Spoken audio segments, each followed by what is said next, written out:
একজন নারী সাহাবীর কথা বলে মোনাজাত হবে, দোয়া ছাড়া কেউ যাব না। রুফাইদা আল আসলামিয়া রাদিয়াল্লাহু তাআলা আনহা, ওনার বাবার নাম সাআদ আল আসলামি।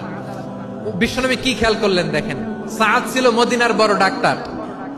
এই নারী সাহাবী রুফাইদা বাবার কাছ থেকে চিকিৎসা বিদ্যা শিখেছেন। যখন শিখছে, বিশ্বনবী দেখলেন আমার তো প্রতি সপ্তাহে সপ্তাহে যুদ্ধে আহত সাহাবীদের সেবা দিবে কে? বিশ্বনবী রুফাইদাকে বললেন, রুফাইদা তুমি মসজিদে নববীর পাশে একটা মেডিকেল ক্যাম্প করো। এই যে সাকিনা আদ্দিন মেডিকেলের আমার ছাত্রী বন্ধুরা শুনে রাখো, তোমাদের আইকন হচ্ছে এই রুফাইদা আল আসলামিয়া। বিশ্বনবীর ডিরেকশন অনুযায়ী তিনি মসজিদে নববীর পাশে একটা মেডিকেল ক্যাম্প করলেন এবং আহত সাহাবাদের চিকিৎসা উনি ওনার টিম নিয়ে দিতেন। বিশ্বনবীর পরামর্শে উনি আনসারি এবং মুহাজির মহিলা সাহাবীদেরকে নিয়ে একটা স্পেশাল মেডিকেল টিম গঠন করলেন।